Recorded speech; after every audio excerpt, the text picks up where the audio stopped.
What's up, folks? Time for the live question and answer. We'll wait here about 5 minutes. Let everybody kind of jump on, whoever's going to jump on.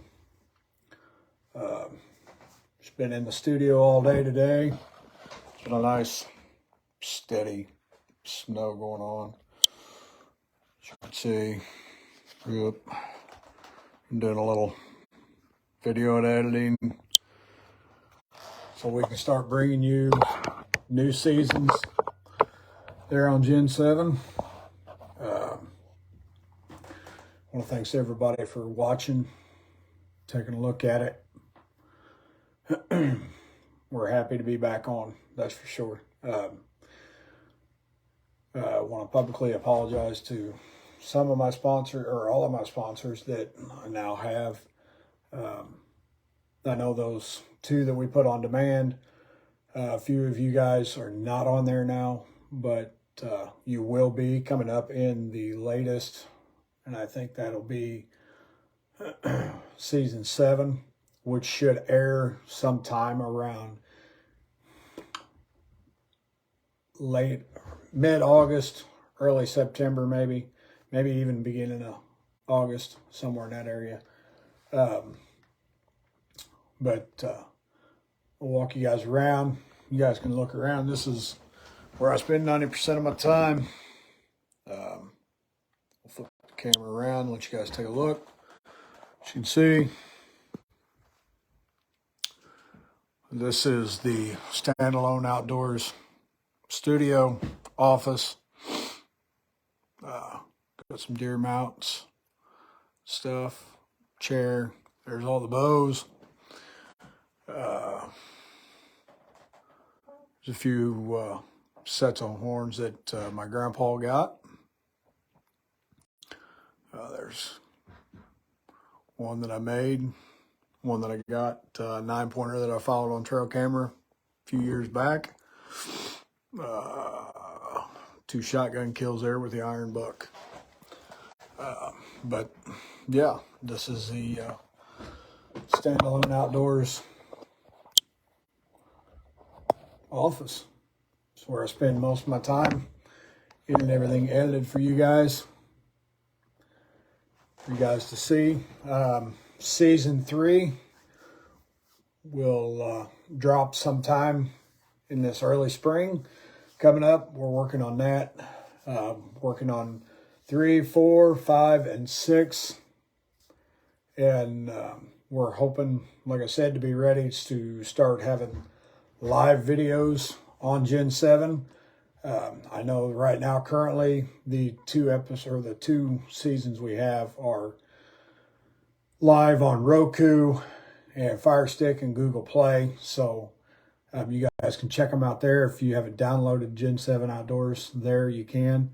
I know Jody is working on getting those 2 seasons uploaded to the website here shortly, and hopefully within the next few days they'll be up and going. So just a lot of things going on. The off season has treated me good. Deer season's only been out for a week today. So filling my time, working my butt off, working on the videos for you guys, trying to get this stuff completed so that we can bring you all the latest and greatest action. And season 7 will hold the 2 nice bucks that I killed this year, as well as the doe I killed with my shotgun. I know I didn't post any pictures. She wasn't the biggest. It was cold, windy, rainy, and just didn't get out and get pictures done. Just wasn't in the cards to get them done at the time. So, but we will have that action. That'll be on season 7 with all the current sponsors. And also, as you guys know, I'm now field staffing for Trees and Camo. Love the camo, and I took all 3 of them deer this year with Trees and Camo, and I love it.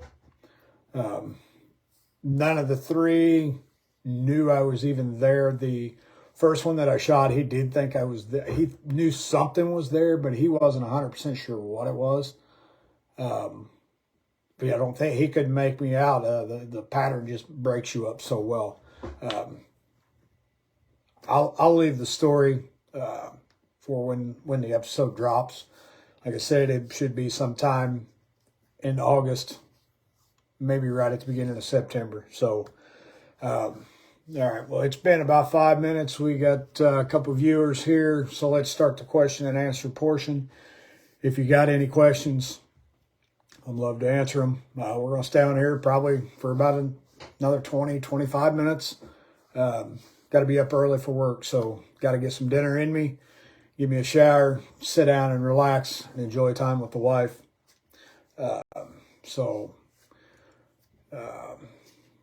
Just feel free to type in your questions and I'll answer. We did get a few questions as far as via Facebook message. Did have one email. I won't announce the names of who these people were. They might have cared to be anonymous or what have you. First question was what's your strategy for late season whitetails?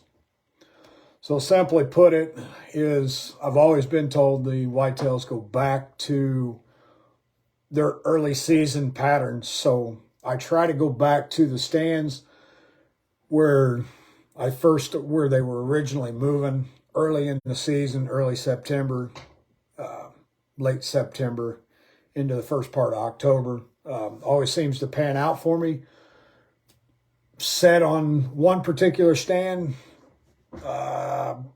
just right before bow season ended this year. And second rut must have been kicking in. Heard something behind me, small doe, boom, bust out. One of my nice bucks come chasing her through, and that was good. Threw a couple grunts, snort wheezes, and you guys are going to get to see this footage, but threw a couple grunts, snort wheezes at her, or at him. They were on the other side of the field thinking maybe I could get a little more video footage.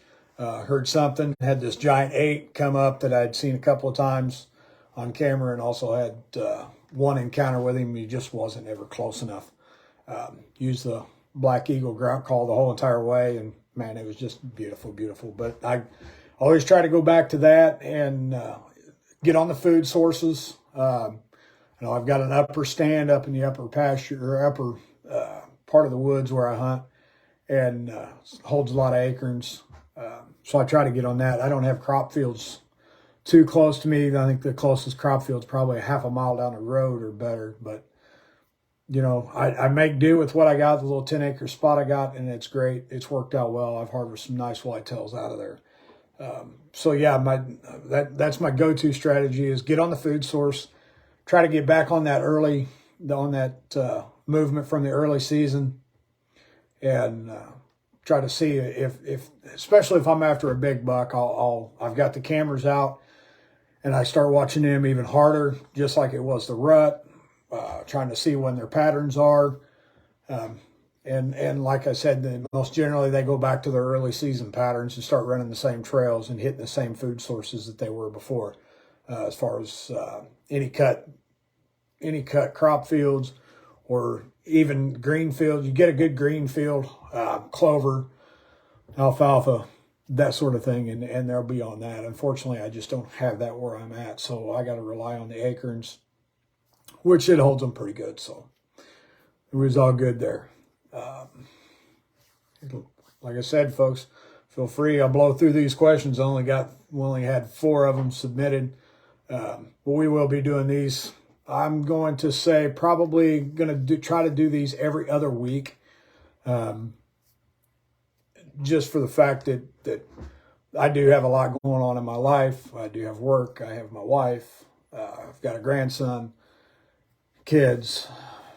Kids don't live at home, of course, but, hey, still, if they're around, I want to be able to spend time with them if they're here. But so we'll try to do this every other week. So try to have your questions prepared, or even, like I said, submit them.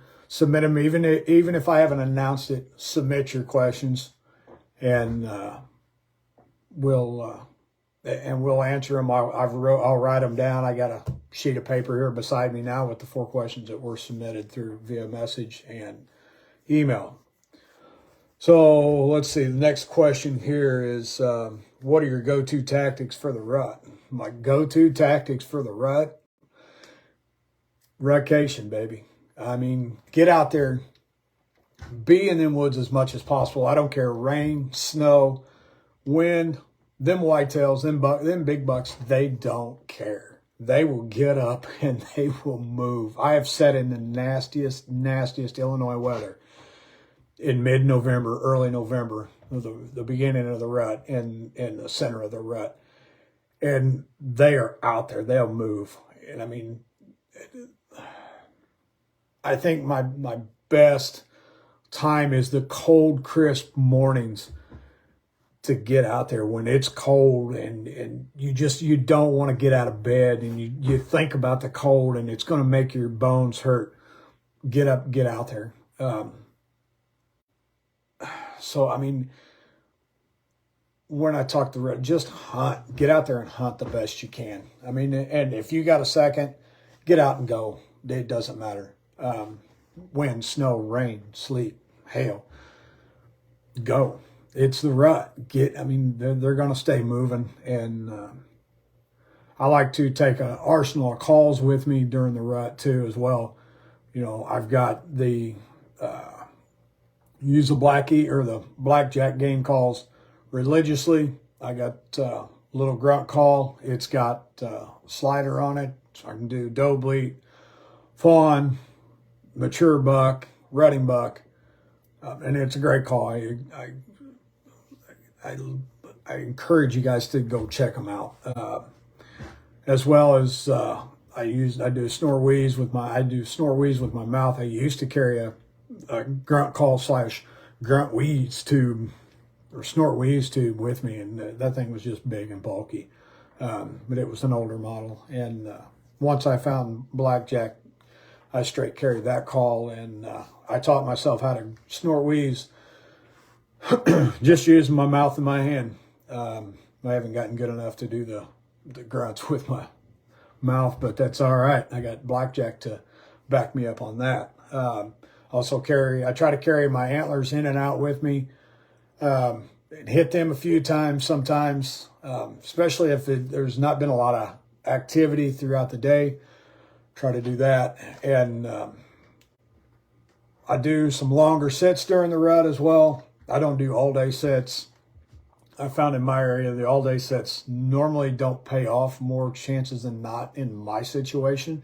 Not saying that it won't in your situation. If you've got 500 acres of timber that you hunt, by all means set all day. Or if you're going to set on a crop field, set you a decoy out and get after it all day. It's just, for my spot, it's just not feasible. I've tried it a few times, never pans out, never end up. I see a few small bucks, but never the mature bucks that I'm after. I run cell cameras from May until probably mid-February. Mine are still out now. I run 5 Tactacam reveal cameras.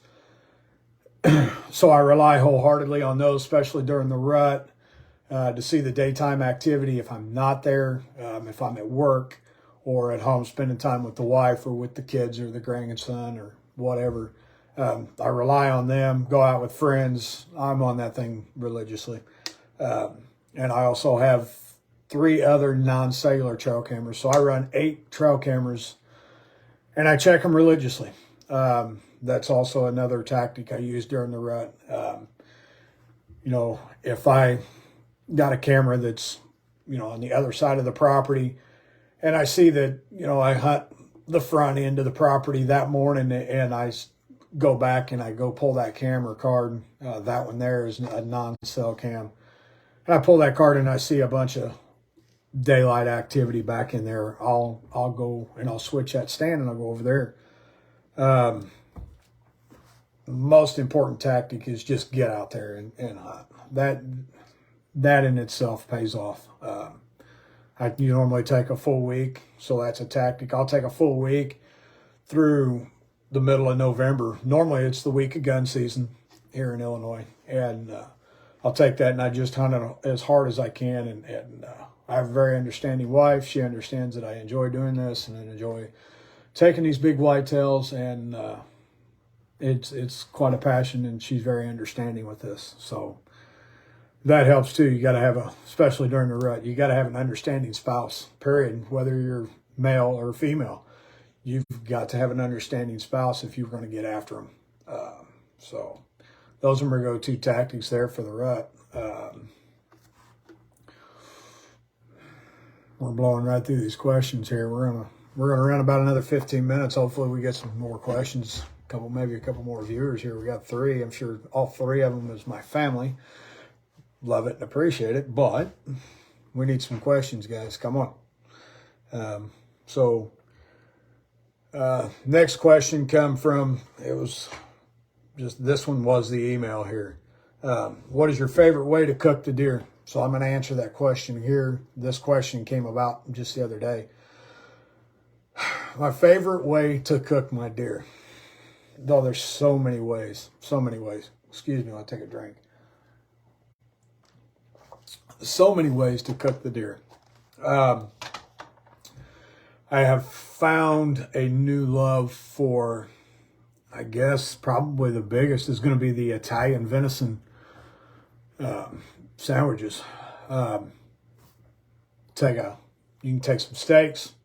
We took roast and did a roast. When we did it at my dad's, we ended up taking some steaks because that's all I had left. I didn't have any roast. But take some deer, throw it in a slow cooker, pack of Italian seasoning, 2 16-ounce jars of sliced pepperoncinis. Throw that in your slow cooker, low and slow, 6 hours. Then we take some Hawaiian sweet sub rolls, brown those up in the oven or the grill, whichever you choose. I'd much rather have them on the grill. It gives them a little better flavor, in my opinion, with some hickory chips in there. And also try to cook some deer dogs while I'm at it at the same time, and try to knock 2 birds with 1 stone. It's just me and my wife, but heat them up, still just as good. Throw that on there, little pepper jack cheese, throw them back on the grill, let that cheese melt onto them buns and onto that Italian beef, deer meat, and it's delicious. It is very delicious. I add a little chipotle aioli to mine. I love it, and I like a little spice. And believe it or not, the pepperoncinis do not give it that much of a spice, so gives it a nice, good flavor, though. That's probably my most favorite way. But you got to go back to the old favorite that everybody knows, and that is just cooking some good old backstraps, frying them up in a pan. Flour them up, throw them in a pan of butter, fry them up, and use that cast iron skillet. I mean, you just go back to the way my mom and my grandma used to cook them when I was a kid, and love them that way. And I'll eat my backstraps like that every single day of the week. Yep, definitely. And you can't go wrong with that. You definitely can't go wrong with it. So, but I would say those are my 2 most favorite ways to cook my deer. We've tried some other things. We had a lot of ground made a few years back, and kids moved out. What up, Joe? And yes, Philly stuffed peppers, as my wife just mentioned. Used the venison ground and made that with some Worcestershire sauce. Stuff them in some green peppers. Oh my God! And throw those and you got to throw those on the grill. You got to do it on a charcoal grill. Hickory chips, delicious, easy peasy. I mean, you guys can look these recipes up. I don't have them on the website. If there's a call for them, might be able to maybe throw some recipes together one day and throw those on just for some deer meat for everybody to look at. We did the brats. we did brat burgers, deer brat burgers. So what I did there was I took a pound of deer ground, and then took 1 pack of Johnsonville or any beer brat that you can find. Mix that up, put some cheese in there with a little bit of Italian seasoning, some garlic powder, salt, pepper. Mixed it all up, formed it into patties. I did mine with some stuffed cream cheese and jalapenos. I'm a hot connoisseur. I love hot food. And we did those on the grill. Turned out real well. So just watch the page, and we'll see if we can't maybe gather some of these recipes up here this winter and maybe post them to the page and have them available on the website. We do have a website. I've got to go and revamp that, especially now that we're on Gen 7 again, and get some new stuff going. I got a lot of stuff I got to get done this winter. So definitely going to be doing that as well. Let's see. We're going to move on along to the next question here. We got about 10 minutes, and I probably can elaborate quite a bit on this one. This one came across from a young man who is trying to get into self-filming and was hitting me up for some questions, and I told him I'll just throw the question on here to jump on the live, and if he wasn't able to jump on, to just go ahead and check it out later on in the day, which this will be available. It'll be up on the Facebook page, so everybody can check it out. His question and his major question was, is self-filming as easy as it looks? No, absolutely not. It is probably my 9-to-5 job is probably a heck of a lot easier than the self-filming. And I'll elaborate with that. The self-filming takes dedication to that camera, dedication to the animal. And when I say dedication to the animal, I mean as far as when you're following that deer. And here, I'm going to spin this around because this is just a perfect example, and it was where I stopped. This little buck was right underneath me. All right. Now, had I was going to take that shot right there is probably not the greatest shot.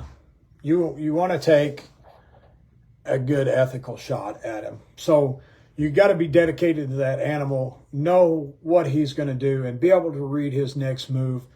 As you're filming and you're watching him through the viewfinder, you got your bow in your hand or your gun, you got to be able to tell what that animal's going to do.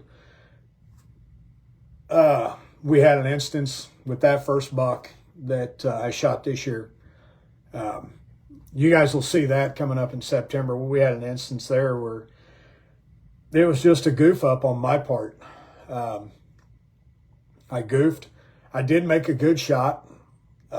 He didn't go very far, as you guys seen. He only went no more than 75 yards, as you guys seen on the Facebook Live the day that I went live with it. I was dedicated. Being dedicated to the camera is the number one thing, and it is very difficult to be able to follow that animal with your eyes, with the camera. And I try to use the camera as my eyes as I'm following along. And I run a full-fledged video camera. I've got it sitting here beside me. You guys have probably seen it. I mean, this is a Sony HDR CX900 that I bought offline a few years back. And I run that every single day that I'm in a tree. I crawl up there, and it's a lot of hard work. I lug in 40 pounds of camera gear every single trip into the woods. Mind you, my farthest walk in is probably 1 mile. So you've got to be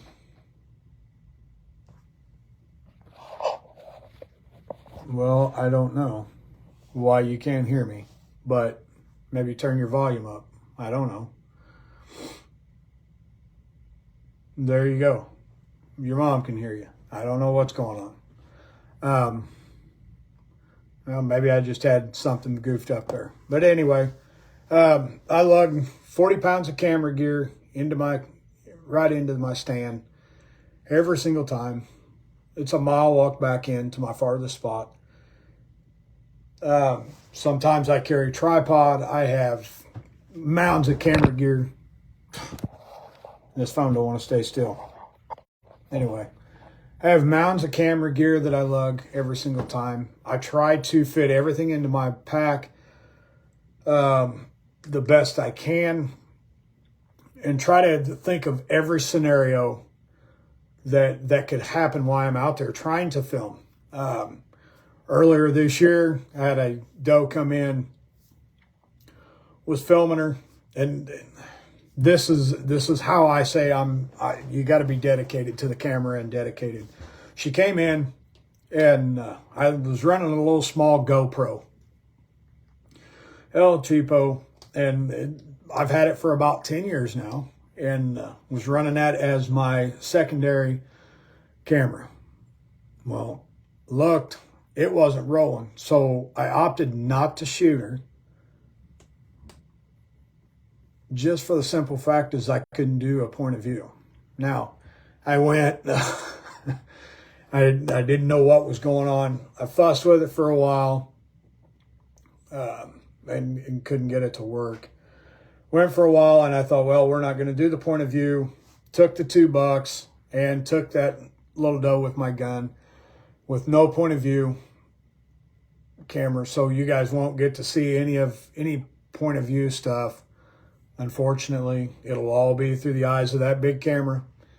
But I mean, there's been a lot of times that I've had nice giant whitetails underneath me, and it's too dark to film. Too dark to film. And I'm dedicated to getting this stuff and getting it on film so that I can show it to the world and show it to my family, my friends. And I get a big kick out of it. And I know my boss, he's not a deer hunter himself, but he enjoys seeing the film. And I'll come back with a little bit of film that maybe I've thrown on my phone from showing through the viewfinder of my camera, and he'll check it out, and he loves it, and he just gets a kick out of it, and so do I. But I mean, it's not as easy as it looks, and sometimes it sucks the fun right out of deer hunting. It really does. But in the end, it all seems to be fun. I love it now. It sucks the fun out as far as you've got to be dedicated to that camera if you're going to have things on film and you're going to put it on TV or you're going to put it on YouTube. You've got to have the stuff on film. And I know I've goofed a few times, and you guys have seen it, and body blockage and things like that. I shot a nice 9-point a few years back, and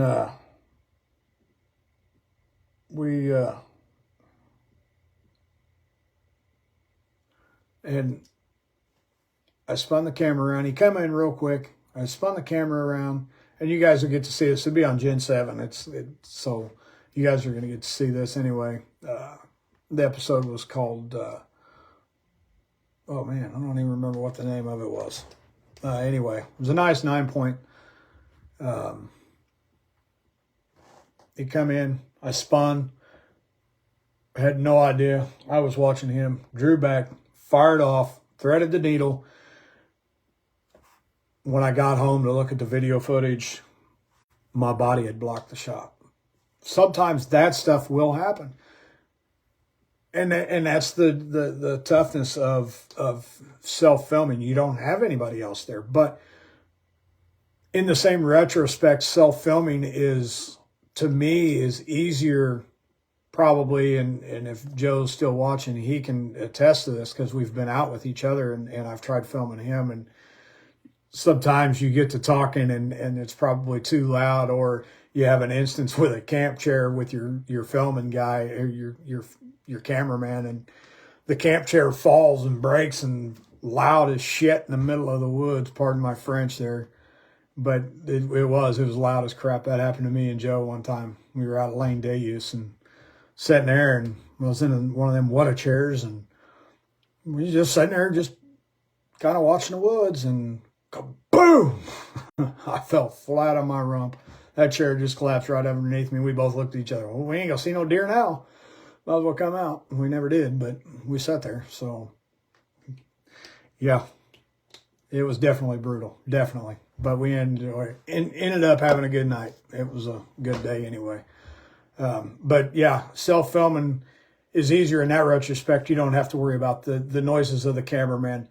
Then also your cameraman, he's got to be sprayed down just as much as you do. You know, he's got to be scent free just as well as you do.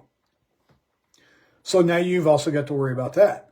Then you've also got to worry about his movements. I know I filmed my dad a couple years back, and you guys will see that. I filmed him on his land, taking his first whitetail off his own land, and I had to watch my every movement. Now, grant you, I have been in this situation where I know I've got to control my movement, and I was sitting in a particular stand that allowed me not to have very much movement and kept that camera and that camera arm right here close, and it was right here on top of my body. So most of my movement was right here with my hand. I mean, and it just ever so slightly. It was tight quarters anyway. So, but you've got to worry about the cameraman. So, I mean, it's easier for that aspect. It's easier, but self-filming is way harder than anything, because you've got to rely on yourself, and you've got to rely on that. You've got to have good camera gear, a good camera arm, know the trails that these deer are going to walk in on. And sometimes I've been surprised. I've been wholeheartedly surprised with a buck that just, oh, where did he come from? And I ain't got time to stand up and get the camera on him, because there's just no, it's like you're caught by surprise. And I've been caught by whitetails before. I do my own self-filming as far as small game hunts go. This year, or this early part of December, I went to Shields and I bought me a Tacticam Extreme Pro, and bought a couple of accessories, and we're going to strap that to the old rifle or shotgun this summer and get out and maybe kill some bushy tails and show you guys with that Tacticam, because I tried taking that big camera along just self-filming. You can't. It can probably be done if the squirrels were cutting and you knew exactly what tree to go to, and you could go in there at pitch black, get your camera set up, get set down, and be able to have that camera nice and close. You might be able to do that, but I tried it with the big camera and it just does not work, you know. So we're going to try it with the small cam, the Tacticam, see how that performs. I was pretty happy with some of the results that I got. I do have to go buy the wide angle lens. I need to buy that so that we can use it as a POV camera, because it's right now the way it sets, it's set for filming your hunts. And I tell you what, I'm pretty impressed with it. You get pretty up and close with it. And Tacticam makes some awesome products. I know some people don't feel as well about them, but I'm pretty impressed. I'm impressed with the reveals. I'm impressed with this Extreme Pro that I've got. Bought the remote to go with it so that I can turn it on and off without it. That'd be that much less movement. And see, that's the other thing with self-filming, your point of view camera. I strongly encourage you to have, if you're going to do it and you're going to have a point of view camera, have a remote, because it's so much easier to be able to turn that on when a whitetail or a turkey walks in, or whatever animal, an elk, or, you know, bear, whatever it is you're hunting. It'll make it a whole lot easier to turn on. And it was a pain in the rump getting the remote figured out, but I got it figured out and I can use it now. And like I said, now I just got to get the wide angle lens, because everything that I took, and I'll put some on the final episode for the year.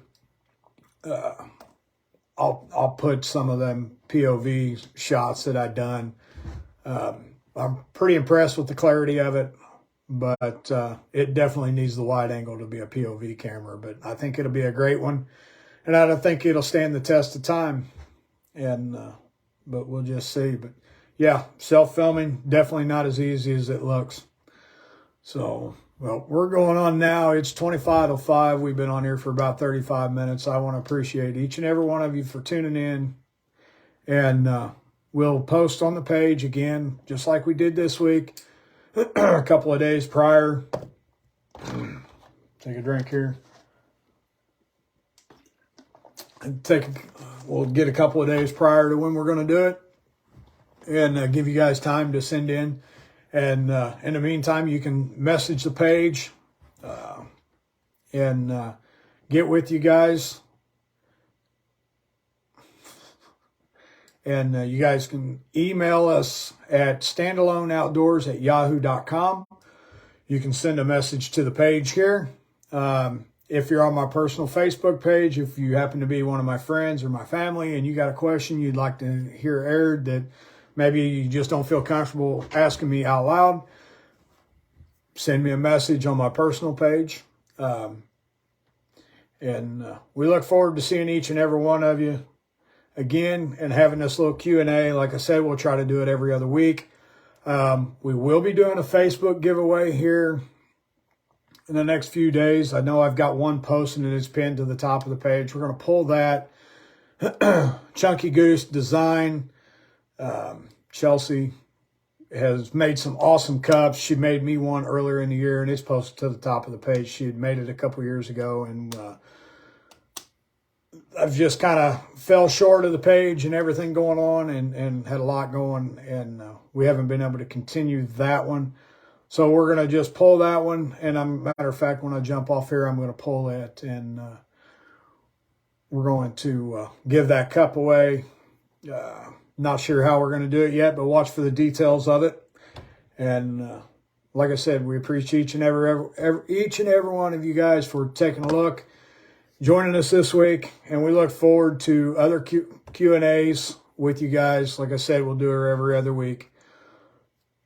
Post your questions on the page. Post your questions, or send me your questions, or email me your questions. Either way, don't matter. I'll get to them. We'll answer them on the live feeds every time. I'll write them down and get to them. Thank you. Thanks for tuning in. We appreciate it, and we'll see you in the next Q&A.